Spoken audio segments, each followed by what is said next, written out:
İpek Canbulat'la birlikteyiz. Ünlü astrolog, ünlü yorumcu, magazin yorumcusu artık İpek. Uzun bir süredir bizle beraber programda, yayında. İpek, hoş geldin yayınıma. Teşekkür ederim. Hoş bulduk bu arada. Takipçilerinizin, burada katılıcıların, yani herkesin bayramını en içten dileklerimle kutluyorum. Nice bayramlar diliyorum. Küçüklerimin gözlerinden, büyüklerimin de ellerinden öpüyorum. Konularımız yine şahane, biliyorum. Bugün de bayram. Belki aile ziyaretindeler. Belki de yanlış bir gün mü seçtik acaba, bilmiyorum ama bunu yapmak zorundaydık. Dünden söylemiştik. Evet, bakalım konumuz nedir merak ediyorum. Hoş geldiniz.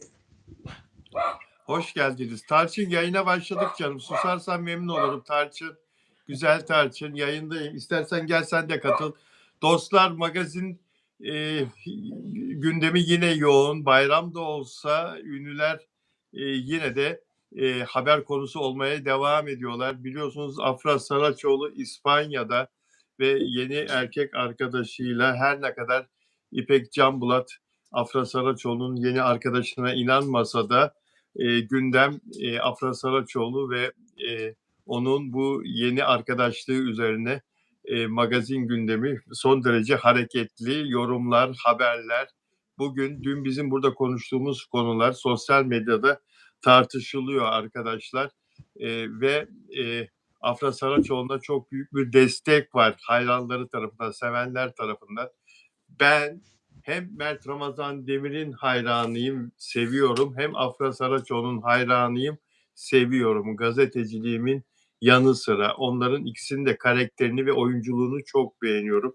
İkisine karşı da asla bir değişik fikrim, değişik bir ajandam, gündemim yok. Neyse onu yorumluyorum. İpek dün söyledikleriyle bazılarını kızdırdı, bazılarından da büyük destek aldı. İpek Canbulat fikirleriyle. İpek'in fikrine de saygım sonsuz. İpek, bu konudan istersen biraz devam edelim. Genel olarak konuşalım. Tamam Sonra Bilal diğer abi, teşekkür ayrıntılara ederim. geçeceğiz. Evet, yani inanılmaz şey oldum ya. Kendimi dövüldüm gibi hissettim, biliyor musun? Öyle bir mesajlar aldım ki dün gece. Saat gece 2'ye kadar uyuyamadım. Yani bu nedir? Yani ben anlayamadım. Yani inanmıyorum diyorum. Nasıl inanmıyorsunuz? Ece Hanım yalan mı söyleyecek? Yok işte İpek, hayır yalan söylüyor demedim. Ben görmedim. Ben inanmıyorum. Çünkü yapay zekayla neler neler. Hayır İpek Hanım, yapay zeka değil. Ha, neden inanmak istemiyorsunuz? Yani niye? Yani bir grup yazıyor, İpek Hanım işte Afra'nın adını böyle kötü çıkarıyorlar. İşte çocukta maddi gücü yüksek, ekonomisi yüksek olduğu söyleniliyor. Bu çocukla birlikte değil. Yani Bilal Bey neden böyle söylüyor? İşte bu çocukla para için sanki birlikte. Ya o Afra'nın paraya diyorum ihtiyacı mı var? Dünyaya artık namzet, yani dünya markalarına imza atıyor, neler neler yapıyor, ne projeler yapıyor. Mümkün değil. Yok İpek Hanım diyorlar. Bir grup diyor ki inanmayın. Bir grup diyor ki doğru İpek Hanım diyor. Neden inanmıyorsunuz diyenlere buradan sevgi ve selamlarımı gönderiyorum. Dün çünkü onlara söz vermiştim. Demiştim ki ben bu konuyu araştıracağım. Tam araştırmadan size tam böyle net %100 bir bilgi veremem. Ve aynı zamanda da Bilal abinin meslektaşlarına da buradan saygısızlık edemem. Eğer Ece, Bilal abi dedi ki eğer Ece yani böyle bir şeyi söylüyorsa doğrudur. Yoksa kanaldan atarlar. TV8'de çalışıyor. Acun onu çalıştırmaz. Bu ne demektir dedi. Böyle bir saçma haber mi olur? Bu Ece doğru söylüyor dedi. Ben de dedim ki ben bunu net görmeliyim, incelemeliyim. Hatta ayrıntılarıyla araştırmalıyım dedim. Evet, doğru, araştırıyorum şu anda. Dolayısıyla evet, araştırıyorum. Kesinlikle araştıracağım da. Bu araştırmam böyle benim bir günde olacak iş değil. Daha 24 saat olmadı. Daha pardon, özür dilerim. Tam 24 saat oldu şu anda. Ama dediğim gibi geniş ve detaylı araştırmam gerekiyor. Ben hala da inanmamakta ısrarlıyım. Ben hala da ayrılmadıklarında ısrarlıyım. Ben hala da o yanındaki o resimci midir, fotoğrafçı çocuğun onlarla birlikte neden gitsin? Daha önceki ilişkisinde yanlarında olan, destekleyen, onaylayan bir insanın bunlarla birlikte olacağına da inanmıyorum. Peki. Dolayısıyla araştırmadan bir şey söyleyemem. Kimseyi de zan altında bırakmıyorum. Kimseye de herhangi bir kinayeli bir söz söyleyişim yahut da suçlayıcı bir tarzla, ifadeyle baskı altında hissetmesinler kendilerini. Kesinlikle ben görmeden inanmıyorum. Bu kadar. Gördüğüm zaman inanırım anca. Lütfen bir Peki, iki gün müsaade peki, edin. Araştırmalarım peki. devam ediyor. Peki İpekçim. Peki moderatörlerimize de merhaba diyelim. Kimler var? Ben şimdi ekranı göremiyorum. Işıklar çok Caner kuvvetli. hoş geldin. Caner burada mı? Oku lütfen. Kim var? Başka? Caner'den başka Caner moderatör orada mısın? Caner. WhatsApp'a bak Caner. kim var bu Evet. moderatörlerden? Görüyor musun? Okur musun lütfen? İpek. Efendim. Sesimi Ha, duyuyor musun? evet duyuyorum. Moderatörlerin ismini okur musun ekranda geçen? Evet, moderatörlerin ismini şu an size okuyorum gelenler. Caner'i görüyorum, Servin'i görüyorum. Banu'yu görmüyorum. Ama Ümran maviydi, beyaz olmuş. Mutluğum gitmiş herhalde yazmış kendisi burada. İyi bayramlar herkese. Tamam, o kadar. Ümran artık moderatör değil, bir moderatör yayında olup da yayını yapanların aleyhinde kulis yapamaz, yazı yazamaz. Yayını yapanların aleyhinde milleti kışkırtamaz. Caner, Servin işi sağlam, Banu Kabaş, e, Ümran yine aynı şekilde yazmaya devam ederse onu engelleyin lütfen. Tekrar söylüyorum moderatör arkadaşlar. Ümran Keleş tekrar aynı şekilde benim aleyhimde, Onur Akay'ın aleyhinde, benim yayın yaptığım arkadaşlarımın aleyhinde, yok biz para alıyormuşuz, yok biz PR yapıyormuşuz. Bu tür yazılar yazdığı için kendisini moderatörlükten aldım. Aynı şekilde yazmaya devam ederse Ümran Keleş'i engelleyin lütfen. Ayıp, çok ayıp, çok ayıp. Yani Moderatör benim güvendiğim, benimle yola çıkan arkadaş demek. Benimle yayıncılığı paylaşan insan demek. Fikrin varsa çıkarsın moderatörlükten. İstediğin gibi yazarsın ama hakaret edemezsin. Para alıyorlar, yalan yazıyorlar, yalan konuşuyorlar, uyduruyorlar falan. Ne demek Gümran? Sen kendini ne zannediyorsun? Bilal abi Engelleyin. dünkü yayında yazmış galiba alttan. Doğru mu? Ya Sizin bir tanıdığınız 3 aydır var. yazıyormuş. Biz burada canlı yayın yaptığımız için görmüyoruz kimin ne yazdığını. Diğer moderatör arkadaşlar da lütfen beni uyarın bakın. Diğer Bana da moderatör yazdılar Ümran arkadaşlar Bey'le. bugüne kadar niye beni Afra anti uyarmadınız? diyorlar. Bir dakika ben konuşuyorum. İpek lütfen üst üste konuşmayalım. 2 dakika sabret lütfen. Ben bitireyim ondan sonra devam et. Özür dilerim. Tamam Anlaşılmıyor. peki. Kimse bir şey anlamıyor. Diğer moderatör arkadaşlar. Ümran Keleş böyle yazılar yazdığı zaman niye beni uyarmıyorsunuz? Yayından önce, yayın sırasında, yayın sonrasında. İpekciğim lütfen konuş.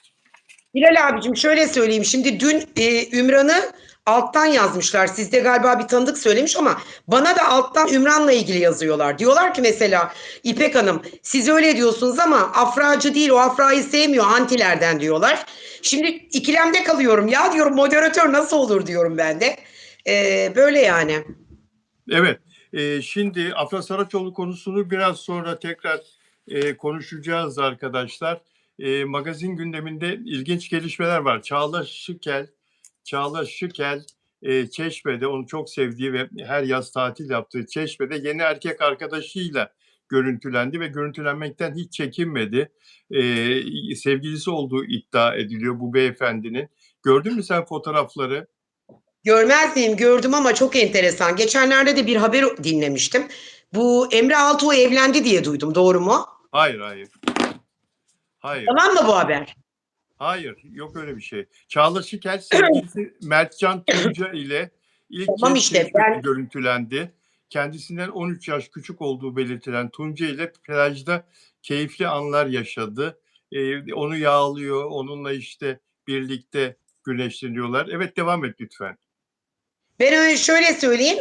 Ben Emre'nin bir ilişkisinin olduğunu bir magazin sayfasında okumuştum ve aynı zamanda sosyal medyada da oldu bu. Hatta kız arkadaşını açıkladı, söyledi. Evlilik değildi. Ben yanlış söyledim, özür dilerim. Ve ondan sonra da zaten yani böyle oldu olay. Açıklamak gereği duydu Çağla. Ve artık ifşalı yani kendi kendine şey yaptı. Hakkıdır. Uzun zamandan beri zaten böyle bir şey yaşadığını görmemiştim ben onun.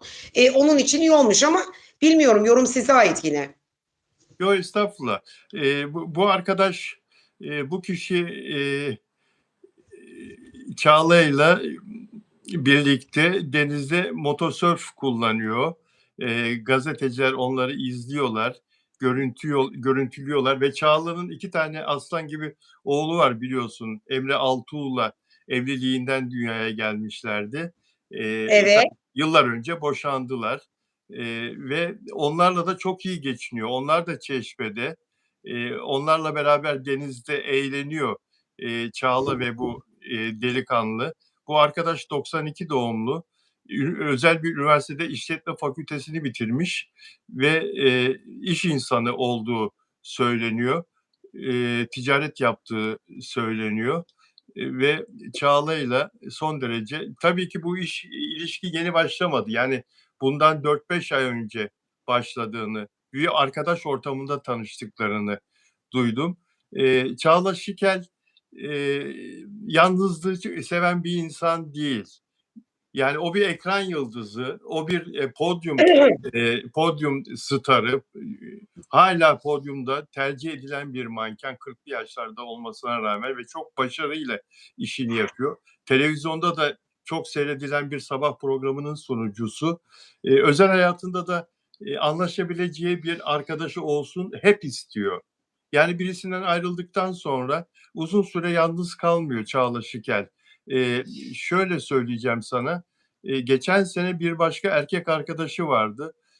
İsmi Erinç Ulutürk, iş adamı. Biliyorum onu. Biliyorum onu. Ha, biliyorum. Ondan önce bir avukat sevgilisi vardı, biliyorsun. Ünlülerin de avukatı olan bir şahsı. İsmi şimdi aklımda değil. Evet. Ama Çağla'nın hep düzgün bir hayatı var. Yani bu erkek arkadaşları da hep Çağla'ya yakışan kişiler. Anlatabiliyor muyum? Yani toplum içinde Tamam da yani saygınlığı. aslında Çağla bir tanesinde artık sabit durmalı diye düşünüyorum. Yani çünkü yani böyle çok partner değiştirmek, ben çok böyle bundan taraftar olan bir insan değilim. Bak Seda Sayan ne güzel yapıyor. Buldu mu tak evleniyor anında. Yani bilmiyorum, mutlu olsun. Mutluluğu hak ettiğine inanıyorum ama e, yani bunda acaba ne olacak? Hadi geçmiş ilişkilerine de böyle bir saygıyla baktık. Çağla'yı sevdiğimiz için, ama bakalım bundaki ilişkisinde ne olacak? İnşallah ayrılmazlar. İnşallah birlikte olurlar. Tabii o biraz kısmet, tabii biliyorsun sen de. Yani Tabii ki. Ama Oğlak Burcu o, biliyorsun. İnatçıdır. Yani o inatçı mıdır? ilişkilerinde böyle çok flörtözdür. Tabii flört etmeyi sever, aşkı sever Oğlaklar. İnatçıdır aşkta. Onların aşkları çok kısa sürmez. Yani böyle uzun süreli olur. Ama tam böyle doya doya aşkını yaşar. Çok evlenmek zaten bence Bilal abicim, evlilikler artık çocuk yapmak için olan bir şeyler, anlatabiliyor muyum? Hayat arkadaşı evlenmeden de olabilir. Neden? İşte bizim bir takım ananelerimiz var, örflerimiz var, geleneklerimiz, kurallarımız var. Bir ne bileyim işte bir yani halkımız olarak, milletimiz olarak. Dolayısıyla biz bunlara uyuyoruz. O yüzden dolayı o nikahları yapıyoruz. Yani çünkü toplumun kurallarına, kaidelerine, etik değerlerine saygı göstermemiz gerekiyor ve bundan dolayı bunu yapıyoruz. Şimdi bu kız zaten Emre'den çocukları var. Mutlu Mesut'tu. Keşke ayrılmasalardı. Ve yakışıyorlardı birbirlerine de. Emre de çok yakışıklı çocuktu. Ama oldu. Emre de şu an mutlu. Onun da hayatında bir başkası var. Çağla da mutlu Var. görünüyor. İnşallah sonu Hande gibi olmaz. Hande, hangi Hande? Ha, Hande Erçel. Biliyorsun. Hande Erçel. Hande Biliyorsun Erçel. çok seviyorum ben Hande'yi. Yani inşallah onun gibi olmaz. Hande başka bir kız. İnşallah. Yani Hande Erçel yalnız kaldı. O anlamda mı diyorsun? 3 senesini Ya Hande verdi. Erçel de böyle yani çok böyle yanılma yöntemleri bir bayana bir şey vermez, kaybettirir. O yüzden dolayı yani onun olmadı, aman üzümün çöpü armutun sapı filan derken bir bakıyorsun hayatında sonunda da kimse olmuyor, anlatabiliyor muyum? Dolayısıyla inşallah gerçekten mutlu Mesut'la uzun sürsün isterim ilişkisi. Hande'ninki gibi ol. Hande ne yapıyor? Birlikte oluyor, flört ediyor, bir yere kadar geliyor, geri dönüyor, tekrar başa sarıyor. Hande'de de mesela bir evlilik olayı olmadı. Olmadı. Olmadı. Hande Erçel de Hakan Sabancı ile evlenecekler diye bekliyorduk. Hakikaten öyle ümit ediyorduk. 3 yıl oldu. Artık bu yaz yüzükler takılır, hiç değilse bir nişan görürüz diyorduk ama aniden ayrılmışlardı. Olmadı. Hande Evet. Erçel daha sonra OGM Pictures'ın sahibi Onur Güven Atam'la aşk yaşadı. Londra'da biliyorsun aralarında bir yakınlaşma olmuştu. Fakat sonra herhalde ayrıldılar ki bir daha bir şey duymadık Evet. ve bana gelen Sadece bilgilerde ayrıldıkları şeklinde. Sadece Çağla'yla Hande arasında tek bir fark var. Hande biraz materyalist bir tip. Ama Çağla çok doğal bir tip. Mesela paraya çok önem vermez. Ne bileyim işte yani böyle çok aşırı pahalı markalar giymez. Sevmez öyle şeyleri. Anladınız mı? Ha, Çağla Yani öyle. Ama Hande öyle değil. ya materyalist olmayan tırnaklarıyla çalışıp kazanıp da materyalist olmayan insan çok azdır ya. Yani Evet. insanlar niçin çalışır? Hem kariyer neyle beraber yürür? Kazançla beraber, parayla. Para iş dünyasında çok şeydir. Yani yükselirken paran da artar, para da kazanırsın. Ee, Çağla Şikel için de önemli para, Hande Erçel için de önemli ama sen Çağla'nın biraz daha duygusal olduğunu mu söylemek istiyorsun? Çağla Oğlak Burcu olduğu için duygusal ama mesela tabii çok duygusal Çağla. Çağla aşk kadını öyle söyleyeyim. Hayatta tek başına yapamaz o. Bir erkeksiz asla yapamaz. Çağla'nın hep hayatında flörtözdür. Zaten hep böyleydi. Hep böyleydi. Anladınız mı? Hep böyleydi. Aşk O kadını yüzden. deyince benim aklıma Hadise de geldi. Hadise zaten kendisi söylüyor aşk kadınıyım diye. Yani saklamıyor, saklamıyor. 22 Ekim doğumlu Hadise. Nedir burcu? Hadisenin terazi. Ha pardon. Teraziden akrebe geçiş. Ya hadise farklı. Şimdi hadiseye ben daha önceden de siz bana baktırmıştınız. Hadisenin karakteristik özelliğiyle Çağla da farklı, Hande de farklı. Bir defa Hande Hadise. neydi kızın adı? Hadise Çağla. Evet. inanılmaz. Çağla durgun bir tip. Hareketli değil. Dikkat edin. Ama Hadise öyle değil, çok hiperaktif. Hadisenin şeyi biraz daha farklı. Yani yapısı biraz daha farklı. Çağla çok daha farklı. Öbürü daha ağır. Anlatabiliyor muyum? Çok ağır. Hande Erçel. Ama tabii Hande çok ağır. Yani ağır derken e, nasıl anlatayım ya? Bunların içinde aslında en çok markaya, pula, işte ne bileyim paraya, pula, markaya önem veren gerçekten bu. Anladınız mı? Yani Hande en Erçel çok mi en çok diyorsun? tabii Hande tabii Erçel tabii mi diyorsun? kesinlikle. Ama Hande Evet, evet, Erçel de evet. çok çalışkan ama çok çalışıyor işte görüyorsun hep gözümüzün önünde gittiği işler, yaptığı işler. Çalışmayı seviyor kız. Ben yan gelim yatayım da para gelsin düşüncesinde değil. Yani ne bileyim şimdi biraz hadise tabii 22 Ekim dediniz değil mi? 22 Ekim dediniz bu doğum tarihine terazi. Geçişte ama şöyle söyleyeyim dengelidir. Yani çok dengelidir. İlişkilerinde de dengelidir. Çaldı, telefon çaldı. Sesim geliyor mu? Geliyor geliyor geliyor. Telefon çaldı. Yani şimdi Çağla Şikel'le bu yeni arkadaşının fotoğraflarını gördük de Mertcan Tunca'nın uzun eşek mi oynamışlar, birdir bir mi oynamışlar? Sırtına biniyor çocuğun. Çocuk sırtını almış. Çağla Gördüm Şikel'e gördüm götürdü. evet evet. Eskiden Bir bir bir gibi bir şey. biz çocukken kızlar erkekler karışık uzun eşek oynardık. Çattı pattı kaç attı hatırlıyor musun? Evet biliyorum ha ha. Erkekler uzanırdı bir peş peşe eğilirdi peş peşe. Kızlar da üzerine atlardı onların en öne doğru atlamaya çalışırdı kızlar da filan. Hatırlıyor musun o oyunları oynadığımızı? Şimdi Hatırlıyorum evet hatırlıyorum burada da ha ha. Çağla Şikel'le sanki sevgilisi birbirlerinin sırtına o şekilde atlıyorlar. Bir oyun oynuyorlar uzun eşek ya da birdir bir oyunu gibi. Bir samimiyet, bir doğallık, böyle bir Var evet kaynaşma, onu ben de hissettim. Aynen öyle var. bir sıcaklık. He? Var değil mi? Çok var, samimiyet, sıcaklık var. Ben de onu hissettim. Yani Sen ne düşünüyorsun mesela bu ilişki hakkında? ilişkileri bayağı bir yol almış yani. Onun için de diyorum Evet. 4-5 ay önce başlamış. Belli oluyor zaten aralarındaki samimiyetten. Ece Erken de havalimanında Cuma günü saat 12.35 diyor. Saatini de söylüyor. Hı. Pasaport kuyruğunda beklerken paralelimde yandaki polisin kuyruğunda da paralelimde dediği o demek biliyorsun. Kulübe kulübe, pasaport kulübeleri yan yana. Önünde Evet. yolcular sıra olur. E, Afra Saraçoğlu'yla bu çocuk yeni arkadaşı bekliyormuş. Onları görünce şaşırmış. Onları görünce şaşırmış. Nereden geldin buraya? Niye o benzetme yaptın? Demin Çağla Şiker'le ilgili ne söyledik en son? Erkek arkadaşıyla ilgili. E, Çağla Şiker'le ve erkek... Çağla Şiker'in ve erkek arkadaşının ilişkilerinin 4 ay önce, 5 ay önce eskiye dayandığını mesela bu samimiyetlerinden anlayabiliyoruz. Sırtına almasını falan. Bir yol kat etmişler aralarında. Konuşmalarından diyor, ilişkilerinin oturmuş olduğunu anladım diyor. Daha evvel yayınlanan videosunda pazartesi günü yaptığı programda TV8 Hı. konuşmalarından ilişkilerinin yeni değil, hani eskimiş biraz. Üstünden Evet. geçmiş olduğunu anladım. Bugün bana bir arkadaşım yazdı. Kendisine çok güveniyorum. Bilal abi dedi, kışın karda bir fotoğraflar vardı, hatırlıyor musun dedi. Afra Saraçoğlu'yla Nesli'nin galiba, Nesli Şahan'dı galiba. Tam onun Evet. yattaki arkadaşı Hı ya hı. da başka bir kız da olabilir. Orada dedi, o gün orada kartopu oynarken dedi, Poyraz da oradaydı dedi.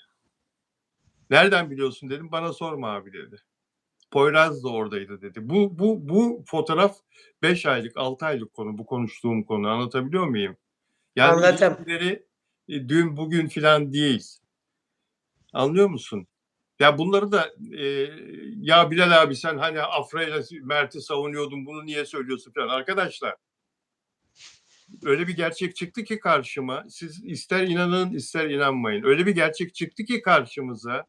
Ece Erken'in gördüklerine ben son derece inanıyorum, anlattıklarına. Bu ilişkinin Yine başladık, yine başa yaşanıyor döndük. olduğu Evet. gerçeği, bu ilişkinin yaşanıyor olduğu gerçeği suratımıza bir tokat gibi indi. Bundan evvelkine de düşünüyorsun. Nereden geliyor, nasıl geliyor, ne zaman başlamış olabilir? O sırada güvendiğim bir insan da diyor ki, bana deli dediler. Ben o zaman bazı şeyler paylaştığım zaman diyor. Bilal abi diyor, o kar topu hikayesine git diyor. O Şile'deki o görüntülerde o da vardı diyor. Pardon, bir şey söyledin arada. Söyle lütfen. Yok yok, bir şey söylemedim. Dedim ki yani yine başa sardık. Dediniz yani Ece'ye inanıyorum dediniz. Ben de inanmadığımı söyledim. Evet, bu konuyu konuşacağız. Bu konuyu konuşacağız biraz sonra. İzleyenlerin fikrini, yorumlarını da alacağız tabii. Onların da fikri, düşüncesi çok önemli. Bana yazılan bazı yazılar var. Onları da okuyacağım sizlere. Bana gelen bazı mesajlar, yorumlar var. Yine bizi izleyenlerden. Kadir İnanır akciğer enfeksiyonu nedeniyle hastanede yatıyor. Bayramı hastanede yoğun bakımda geçiriyor. Türkiye'nin en ünlü şu anda yaşayan erkek oyuncularından biri kendisi. Türk sinemasının dev ismi. Yüzlerce sinema filminde başrolde oynadı, dizilerde başrolde oynadı. Akciğerindeki tümör yeni değilmiş. 2012 yılında bu tümörün temizlendiği, fakat ilerleyen yıllarda takibinin sürdüğü belirtiliyor. Hayat arkadaşı Jülide Kural tarafından. Akciğer enfeksiyonu olunca, hani zatürre olarak geçenlerde hastaneye yatınca, detaylı incelemede o lekenin, o kaybolduğu zannedilen lekenin tümör gibi yeniden büyüdüğünü ve o yüzden şu anda tedavisinin çok zor ilerlediğini, yani o tümörün de ortaya çıkmasıyla, büyümesiyle birlikte zatürre tedavisinde zor ilerlediğini, ama yine de son günlerde enfeksiyon değerlerinin biraz düşürüldüğünü ve ameliyat planlanamadığını, şimdi şu anda ameliyat planlanamadığını söylüyor. Kadir İnanır'la ilgili son durumunu soruyorsunuz. Böyle. Kadir abi, Allah sağlık versin. Senin de çok sevdiğini biliyorum. Çok çok severim. Allah'tan şifa diliyorum ama bu ciğer olayı tabii biraz zor bir olay. İnşallah, inşallah, inşallah düzelir. İnşallah, inşallah. Çok sigara içti, çok alkol içti, çok çok çok her gün alkol alıyordu. Tabii ondan İnsanlar da oldu bu, değil mi? tabii insanlar da Teşekkür ederim Banu'cum. Sağ ol canım benim. Sana da iyi bayramlar. Hepinize iyi bayramlar. moderatör arkadaşlarımın da ben de bayramını kutluyorum. Bütün herkesin, bütün izleyicilerimizin bayramını kutluyoruz. Açılışta söyledik ama çok az izleyen vardı açılışta. Tekrar edelim. Herkesin Allah nice bayramlara kavuştursun inşallah herkesi sevdikleriyle beraber. Ajda Pekkan konuştuk. Dün 43 bin lira yemek hesabı ödediğini. Biliyorum onu Yeşilköy'de. Evet, Ajda Pekkan açıklama yaptı. Bu tütsülenen Arjantin usulü et yemeği tütsü asado sipariş ettiği 43 bin lira hesap ödediği iddia edilmişti. Biz de o iddia üzerine burada konuşmuştuk. Ve tek bir yemek için bir kişinin ödediği ücret olarak fazla bir ücret olduğu sosyal medyada konuşuluyordu. Ajda Pekkan açıklamasında dedi ki ben o mekana arkadaşlarımla davet edildim dedi. Davet üzerine gittim. Özel olarak davet edildim gitti ve hesap alınmadı bizden dedi Ajda Pekkan. Bunu da Evet. böyle söyledi. Yani hesap alınmadı. Yedik içtik. Misafir olarak hesap ödemedik dedi. Ama racondandır ya. Böyle yerlere davetli olarak gitsen de bir şey ödersin değil mi? Ödemiştir belki ya. Ajda yani Ödenmesi lazım zaten. bonkördür. Mesela açılışlara davet ediyorlar. Arkadaşın çok lüks bir restoran açıyor. Gittiğinde ya hediye götürürsün ya da bir tip gibi yüklü bir para bırakırsın öyle lüks bir mekanda. Öyle ödememek olmaz. O almayabilir arkadaşın. Ama sen onu vermelisin. Tabii bu yani aslında bir görgü kuralı öyle söyleyeyim. Yo bir dakika. Neymiş? Bir dakika. Şimdi görgü kuralı dedin. Şimdi Ajda Pekkan'dan çok daha görgülü bir sanatçı hakikaten bugüne kadar yani çok az vardır. Çok Türkan Şoray vardır. Hülya Ama ben Koçyiğit, onun için rahmetli görgüsüz Fatma demedim. Girik vardı. Yani bir şarkıcı Nilüfer vardır. Bir Ajda Pekkan. Yani bir elin 5 parmağını geçme. Şimdi sen burada görgü kuralı derken ya sözünü geri alacaksın ya da Ajda Pekkan da diyeceksin. Orada mutlaka gereğini yapmıştır. Olmadı şimdi bak. Ajda Şimdi bir saniye Ajda Pekkan bu parayı ödemiş mi? 43'ü ödemiş. ödemedim diyor. Benden hesap almadılar diyor. Ama tip verdi mi vermedi mi onu söylemiyor. Ama ben onu demedim ki bak iletişim kopukluğu yaşadık.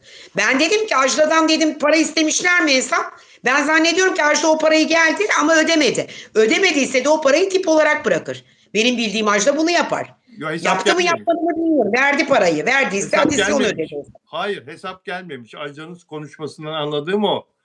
Benden para Anladım. almadılar diyor. Hesap gelmemiş. Anladım. Hesap Anladım. gelmemiş. Yani Ajda bu görgüleri falan çok iyi bilir canım. Biliyorsun sen de Fransa'da yıllarca yaşadı yani. Yani kaliteli insandır biliyorsun Ajda Pekkan. Evet. Yolu orada Yani buldu. raconları bilir. He? Bilir. Yani Evet, orada Ajda raconları bilir. Pekkan bence Ajda Pekkan şefe bir şekilde mutlaka oradaki garsonlara falan bir yüklü bir bahşiş hani şefe verir, bir şey yapar, bir şekilde sıkıştırmıştır. Değil mi? Hesap alınmasa bile. Altında kalmaz Onu yani. söylüyorum zaten. Onu söylüyorum. İşin raconu budur zaten. Hesap alınmasa bile. Bak. Şimdi Bilal abi bazı önemli insanlar vardır, starlar. Bir mekana giderler. Bunların kaşesi vardır. Menajerler böyle açılışlara birilerini gönderdiği zaman inan o kaşe üzerinden para alıyorlar. Anlatabiliyor muyum? Yani mesela ben bir restoran açıyorum. Sen ünlü birisisin. Geliyorsun. Ne yapıyoruz? Senin vesilenle ünlü olduğun için o açılışa geliyorsun. Ya senin menajerine ben para ödüyorum yahut da sen bu durumda bir açılışa teşvik ediyorsun geliyorsun. Ünlü birisi geldiği zaman durum bu. Ama eğer önceden konuşulmamış, sözleşme olmamış, tesadüf kendi isteyip gittiyse koskoca bir Ajda Pekkan'dan tabii ki almazlar. Ama Ajda da raconu bilir. Onu demek istedim demin. Mutlaka gerekli olan rakamı tip olarak verir. Atıyorum 43'te $1000 tip bırakır gidersin. Bu da bu demektir zaten. Çok güzel anlattın. İhaneti ünlü şarkıcı, ünlü kadın şarkıcının uğradığı ihaneti çilek reçeli çözdü. Çilek reçeliyle ortaya çıkardı. Ünlü kadın şarkıcı uğradığı ihaneti buzdolabında yarım kavanoz çilek reçeliyle ortaya çıkardı. Biraz sonra konuşacağız. Mert Ramazan Demir'in Afra Saraçoğlu gelişmeleriyle ilgili düşüncelerini çok merak ediyor herkes. Biraz sonra konuşacağız. Afra Saraçoğlu'yla yeni erkek arkadaşının Madrid günleri nasıl geçiyor? Biraz sonra konuşacağız. Ama ondan önce pazarda sebze meyve satarken keşfedildi. Dünyanın en zengin ailesine gelin oldu. 6. çocuğuna hamile. Cinderella hayatı yaşıyor adeta. Yoksul bir kızdı Cinderella. Zengin bir prensle karşılaştı. Prens onu çok beğendi, çok sevdi, hayatına katmak istedi. Böyle meşhur bir hikaye var biliyorsunuz. Ünlü model 44 yaşında 6. çocuğuna hamile.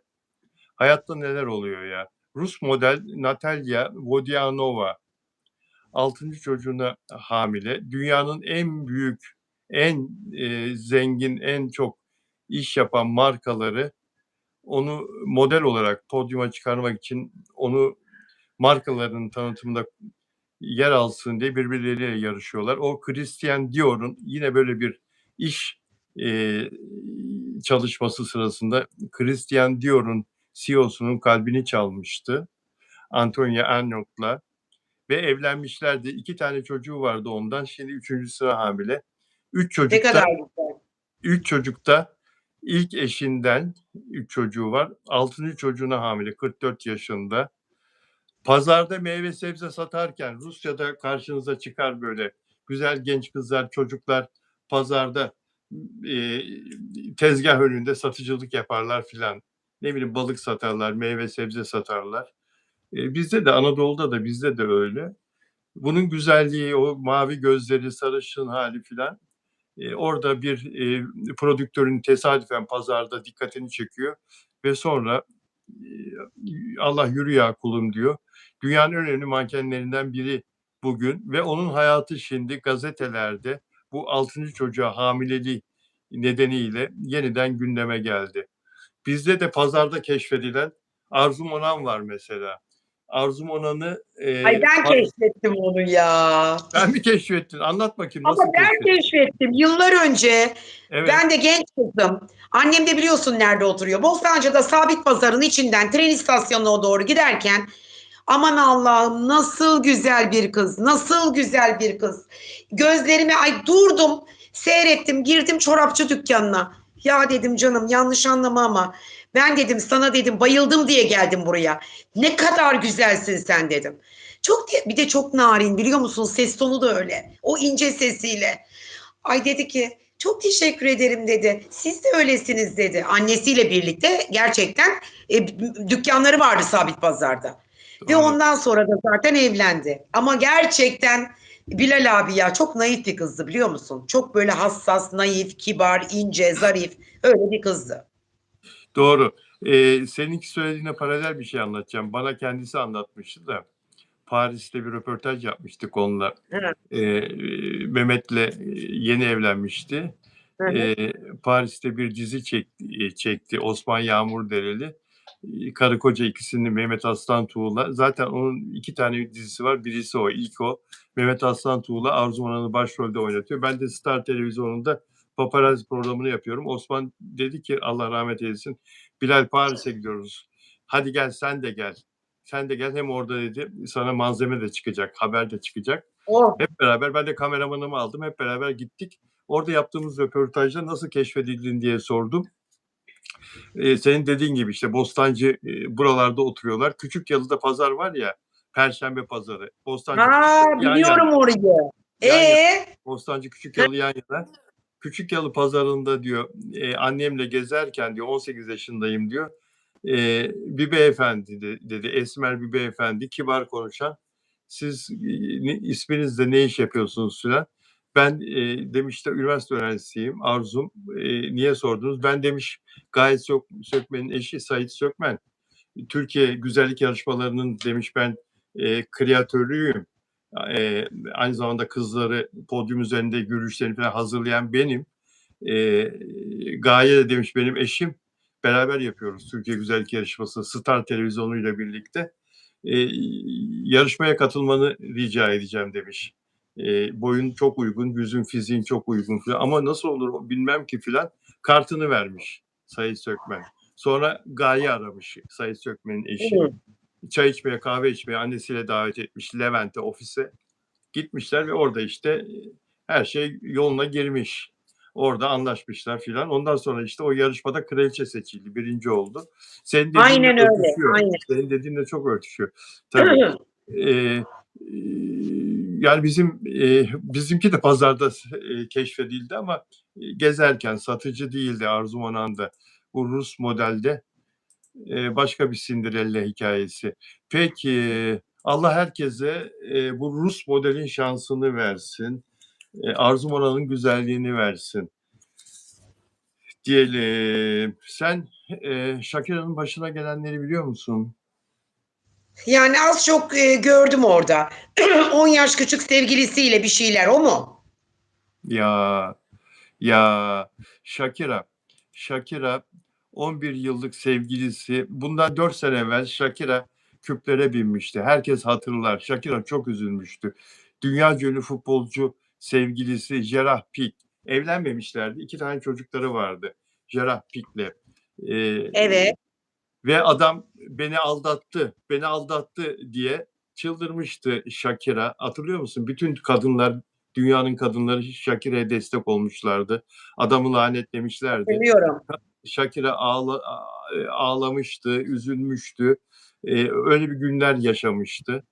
Ee, Ve Time dergisine röportaj verdi geçtiğimiz günlerde. Time dergisi muhabiri Shakira'ya sordu. Bu arada Afra Saraçoğlu ile ilgili yazıyorsunuz arkadaşlar. Biraz sonra konuşacağız Afra Saraçoğlu konusunu. Evet, Biraz her zaman sonra, söylüyorum. Yayının sonuna atıyoruz onu genelde. evet, Likya. evet biraz Caner'cim sonra teşekkür ederim. Canım Caner'im. Caner çok sevdiğimiz bir arkadaşımız. Caner Gerçekten moderatörümüz. Caner'i Bilal abi.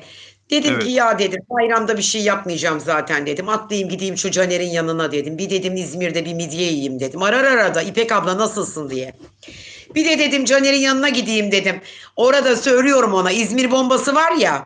Şu gerçekten o İzmir bombasını çok seviyorum ve İstanbul'da onun gibi yapan da bir yer yok yani. Bu Alsancak'ta bir pastane vardır meşhur Sevinç Pastanesi. evet, evet Dur dedim. bilirim. Vallahi bak şey olsaydı gidecektim İzmir'e. Gidecektin İzmir'e. Evet. Bu arada Marta Gomez yeni abonem. Marta Gomez.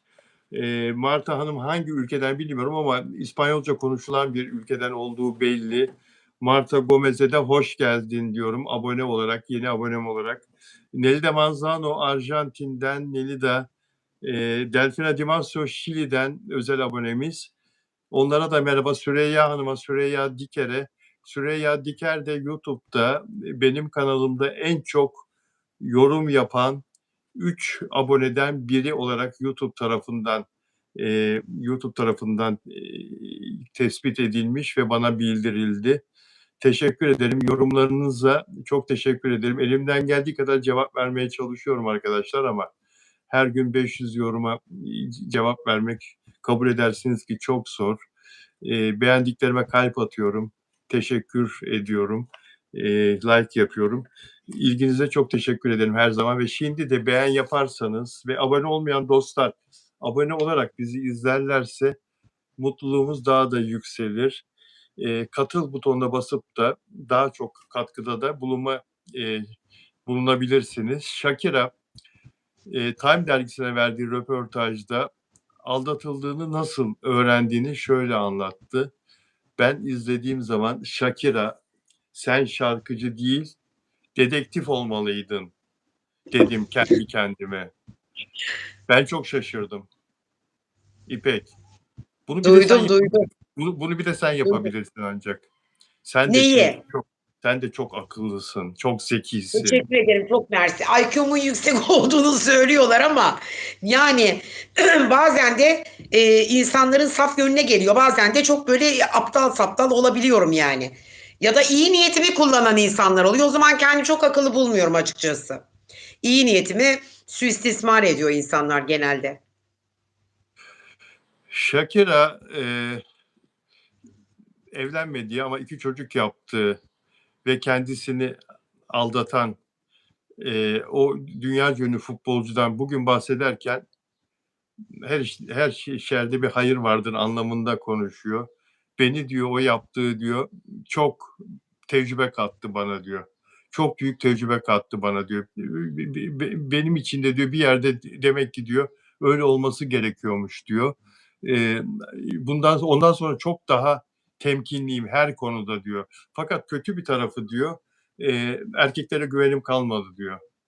Erkeklere güveni olmadığını söylüyor o olaydan sonra. Şimdi onu ben size nasıl yakaladığını söyleyeceğim. Aldatıldığına dair kuşkuların nasıl başladığını şöyle Ay çok anlatıyor. merak ettim. Ne olur anlatsana. Ha, nasıl Evet, başladı şöyle kuşkuları? anlatıyor. İki çocuğuyla beraber şehir dışına çıkıyor. Bir süre Tamam. sık sık seyahat eden bir insan Shakira, işiyle ilgili, çocukların tatilleriyle ilgili. Ve eve döndüğünde buzdolabında yarısı yenilmiş bir çilek reçeli kavanozu buluyor. Allah Çok Allah. şaşırdığını söylüyor.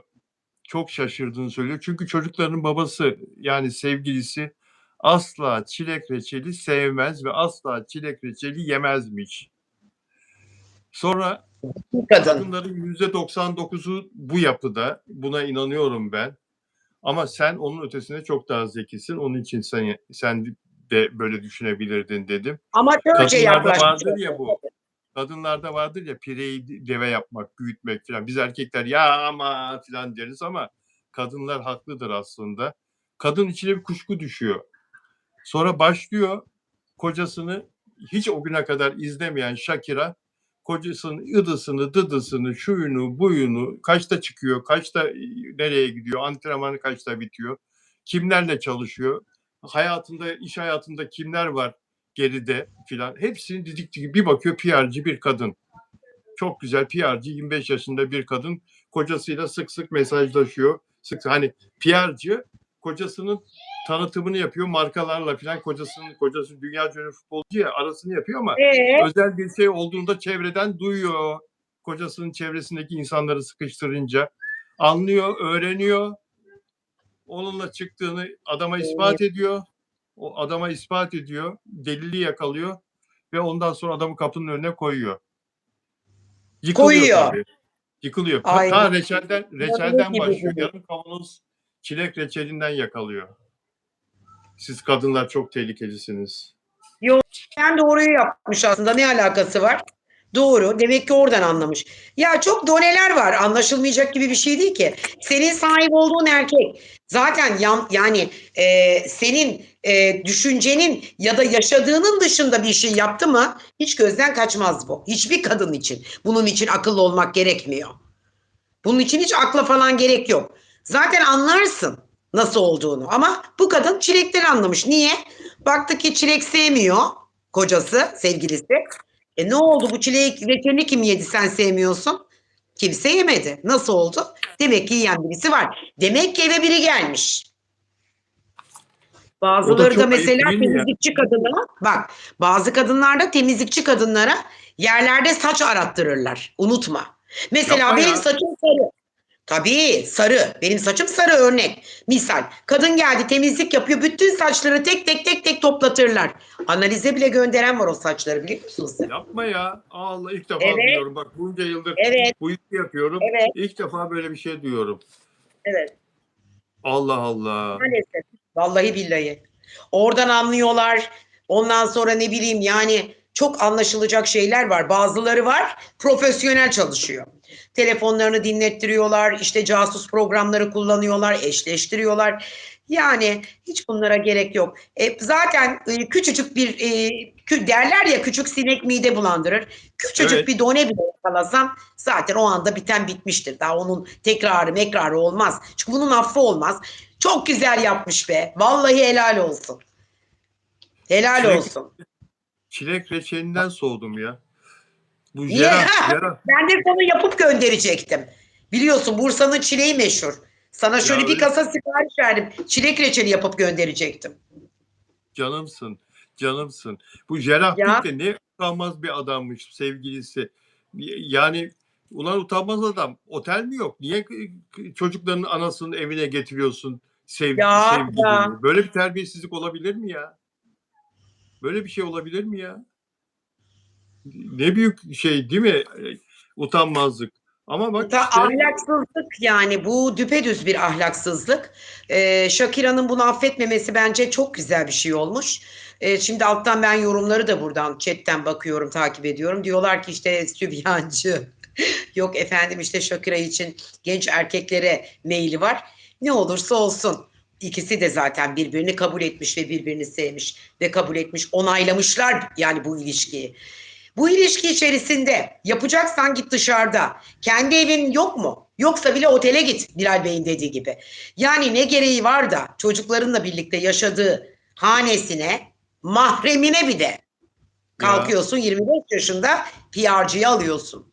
Belki de o kadın buzdolabını açtı, çilek reçelini o yedi. O yedi değil mi? Çilek reçelini o tabii tabii yedi. tabii tabii. Tabii çünkü sevgilisi Gerard Pique çilek reçelinden nefret edermiş. O kadın yedi. Demek ki çocuklar için evde çilek reçeli tutuluyor. E, O kadın da açmış kavanozu, yarısını yemiş. Yani yemesine kimse bir şey demez ama yani Gerard Pique'in eve o kadını alması, o kadının da adamın 2 tane çocuk babası olduğunu bile bile gelmesi filan. Bu da, kadın da utanmaz. Kadın da utanmaz. Sadece adam değil, kadında da çok büyük ayıp var, terbiyesizlik var.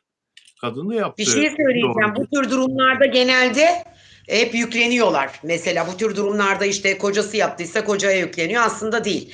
Bence %50 kabahat var burada. Tek bir tarafa suç atmak da yanlış olur. O zaman haksızlık olur.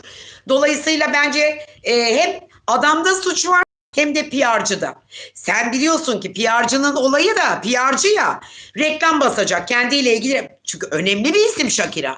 Shakira gibi önemli bir ismin yerine konmayı planlarken ne oldu?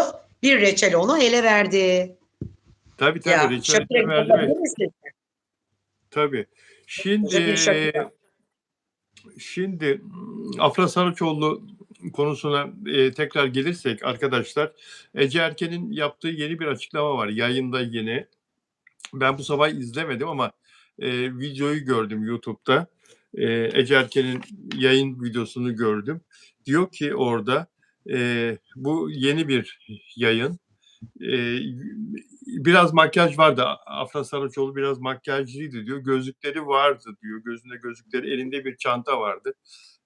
Ondan sonra işte pasaport kuyruğundaydı o da diyor. Ben de 2 günlüğüne oğlumu yurt dışına götürüyordum diyor. Ece Erken yakın akrabaları Kıbrıs'ta yaşıyor ve Kıbrıs'ı çok seviyor. Büyük bir ihtimalle, konuşmadım kendisiyle ama büyük bir ihtimalle Kıbrıs'a gidiyordu yine. Evet, Ece Erken. abisi orada, abisi. Evet, Kıbrıs'ta yurt dışı olduğu için aynı kuyrukta olmaları doğal. E, El ele değillerdi diyor. İşte onu da yani toplum içinde el ele durmayı uygun bulmamış olabilirler diyor. Ve onu görünce, tanıyınca diyor, yani ne haber, nasılsın dedim diyor. Çünkü diyor daha önce yazışmıştık diyor kendisiyle diyor. Daha önce yazışmıştık Instagram'dan diyor. Onun için görür görmez diyor, fark edince onun o olduğunu diyor, hatırını sordum diyor. Sorarım ben diyor yani. Bazıları çekinir ya yani, ünlü birisi falan, için rahatsız etmeyin falan diye. Ben direkt ne haber, nasılsın dedim. Şaşırdı, öyle kaldı. İyi, siz nasılsınız demiş. İyi, siz demiş. Ondan sonra e, öyle kısa bir selamlaşma olmuş geçmiş aralarında. Bunu söylüyor ve kendisine işte konuştuklarını kulak kabarttığını söylüyor ama özel olduğu için diyor bunları konuşamam diyor. Şimdi bana yazıyorlar dedim ya, Fransa'ya Bilal gitmiş abi, Ece bu arada. Kıbrıs'ta değil efendim, diyorlar. he? Ece Erken Fransa'ya gitmiş. Kıbrıs'ta değil diyorlar. Öyle mi? Fransa'daymış. Tamam, Ha? olabilir. Öyle olabilir. 2 günlüğüne gitmiş o da. Ee, Bir dakika. Bir dakika.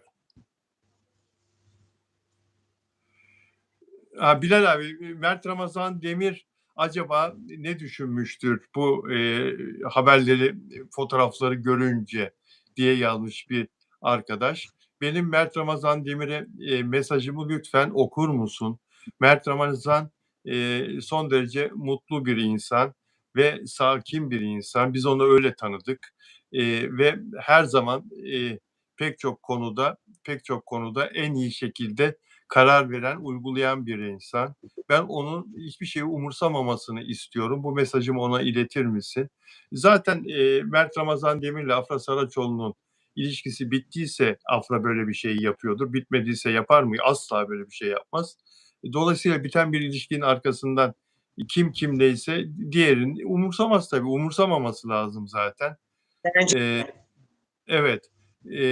Mert Ramazan Demir'in sakinliği, cool tavırları bazılarını, özellikle antileri üzse de ona böyle davranmak yakışıyor. Asla Mert drama yaşayan ve yaşatan bir insan olmadı. Doğru, doğru. Ve sessizliği çok uygun bana göre diye böyle bir yazı yazmış.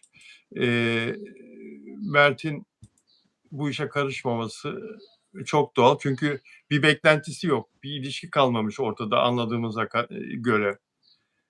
Afra Mert'e olan sevgini evet. Ben Afra ve Mert'le olan sevgimle onların peşinden gidiyordum. Ama Afra'nın bu son dönemde yaptıkları benim düşüncemi değiştirdi. Artık kendisini desteklemeyeceğim, paylaşmayacağım. Mert'i desteklemeye devam edeceğim diyor. Yani bu insanların kendi fikridir. Afra'yı seven o kadar çok insan var ki yani terk edenlere de çok fazla üzüleceğini zannetmiyorum ama insanların kendi fikridir. Bak birisi diyor ki tarafsız birisi, Bilal abi bu onların özel hayatı. Hiç kimsenin onların ilişkisine dair ne yorum yapmaya ne de dedikodu yapmaya hakkı yok. Ya dedikodu değil de yorum yapar insanlar. Çünkü insanlar iyiliklerini isterler sevdikleri kişilerin. Düşüncelerini söylerler. Bu Yorum tekrar yaparlar yazıyorum. yani. Efendim? Afra ile Efendim? ilgili nasıl bir yorum yapacaklar? Yani ne diyecekler Afra ile alakalı? Bana biraz saçma geliyor bu olay. Yani çocukla ilişkisi var da işte Mert Ramazan Demir'in içi yanıyor alev alev. Mert de kıskançlığından deliriyor. Bunu mu diyecekler? Yani şimdi Mert'i soruyor. Mert'in duygularını merak ediyor insanlar. Yani böyle bir olay varsa zaten bence herkes yoluna gitmiştir diye düşünüyorum ama ben gene de görmeden inanmadığım için bu konuyla ilgili yorum yapmıyorum. Görmeden inanmıyorum. Ben görmeliyim bunu. Yani öyle bir tane haberle değil. Böyle 2-3 tane magazinde göreyim. Ya da 2-3 Bak yerde diyor ki çıksın. Bilal abi bence Mert Tığın diyor. Mert Tığın ne demek ya? Ne Bu diyor? gençler, Mert Tığın demiş. Bu gençler arasında bir argo Tın. deyim var ya. Hani Evet ben evet argo bir kelime bu. Tın. argo bir kelime. Yani Mert'in boş umurunda teneke, boş teneke. yok öyle değil. Mert'in umurunda olmaz anlamında bence. Mert Tığın diyor. Bu ve bu Yani onların özel çok da bu tın onun red derler ya. he? Çok da Mert'in tın derler. ha Yani çok ha da ha umrunda değil. Yani çok evet da evet tın. Yani çok da evet umrunda değil. bravo. Tamam anladım. Bravo. Evet bu bence de öyle. Evet. Ve onların özel hayatına kimse dışarıdan müdahale etmemeli. Yalan yanlış dedikodular, yalan yanlış haberler yaymayın. Ben yaymıyorum kardeşim. Nerede? Ben işte doğru bildiğimi söylüyorum. Bu insanların da huzura ihtiyacı var diye de böyle yazmış. Böyle yazmış. Peki bir de şuna bakalım. Yok bu değil. Affedersiniz. Şuna da bakayım. Bir de şuna bakayım.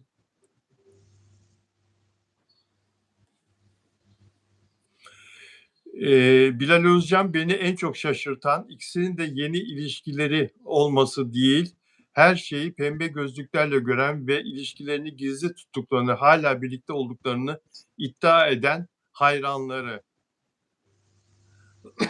Burada biraz sana da dokunuyor. Pembe gözlükler mi görüyorsun sen? Niye pembe gözlüğüyle göreyim? Ben ne alt gözlüğü kullanırım, düpedüz bakarım, ne de pembe gözlükle bakarım. Hiç alakası yok. Pembe gözlük falan değil. Benim bir huyum var. İspat ve delil olmadan her şeyi de öyle araştırırım. Birisi bana gelse dese ki İpek böyle böyle olasılık vermeyeceğim bir olayı varmış gibi anlatırsa bile onun mutlaka araştırmasını yaparım ben. Hele içime eğer bir kurt düştüyse mutlaka yaparım. Ama ben tabii bu araştırmayı böyle 20 saatte 24 saatte bir günde yapmam. O yüzden de ben izleyenlere ve aynı zamanda chat'tekilere sizin takipçilerinize saygımdan ötürü ne dedim? Ben biraz araştırmalıyım. incelemeliyim. Ondan sonra ben bir haberle de buna. Bak bir haber olmaz. Bütün magazinde, gündemde, her yerde döner dolaşsın bu. Göreyim o zaman inanırım ben. Yani böyle tek bir tane bir haberle olmaz. Başka kanallarda, başka mecralarda görebilmeliyim. Yani Afra'nın bu çocukla birlikte olduğunu bana başka bir yer daha ispat ederse %100 tam doğrudur derim. Kimse Oh! inanmıyor. Bak ne yazmış. Oh! Çatlayın patlayın. Afra Saraçoğlu yaşıyor, geziyor, gülüyor ve eğleniyor. İnsanlar tarafından internet ortamında baştan sona uydurulmuş hayatlar yaşamaya mecbur mu Afra Saraçoğlu ve Mert Ramazan Demir? Mert'in de hayatına karışamazsınız. Afra'nın da hayatına karışamazsınız. Sizin dediğiniz gibi yaşamak zorundalar mı? Biz bir Bu şey da bir demiyoruz fikir. ki.